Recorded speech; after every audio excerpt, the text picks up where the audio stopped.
আলী আজম খান্দার, তারাবি নামাজ না পড়ে কি রোজা রাখা যায়? বাবা রোজা তো করতেই হবে, রোজা ফরজ। আল্লাহ পাকের হাবিব বলেছেন, ইন্নাল্লাহ ফারাদা আলাইকুম সিয়ামা ওয়া সানানতু আলাইকুম কিয়ামা।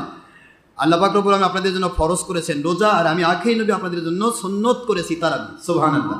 সুতরাং তারাবি নামাজ সুন্নত আর রোজা হলো ফরজ। তারাবি যদি কেউ না পড়ে রোজা হবে না এরকম নয়, রোজা তো করতেই হবে।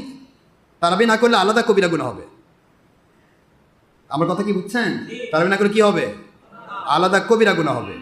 সুন্নতে মুআক্কাদা তরক করে কবিরা গুনাহ হয়। তারাবি পড়বে, সে কেন পড়বে না? তারাবি পড়তে হবে। আর তারাবি বাদ দিয়েও যদি তারাবি বাদও যায় তবু রোজা ছাড়া রোজা পড়তেই হবে, রোজা ফরজ আইন। তারাবি সুন্নত, সে আল্লাহর কাছে ধরা খাবে, সেটা ধীরে ধীরে তুলে নিক, চেষ্টা করুক, আল্লাহ সাহায্য করবে। একটা সুন্নত করতে পারবো না বলে ফরজ বাদ দিব, তা তো হতে পারে না। ফরজের জন্য সুন্নত বাদ যাবে না, সুন্নতের জন্য ফরজ বাদ যাবে না, সবটা সব জায়গায় থাকবে।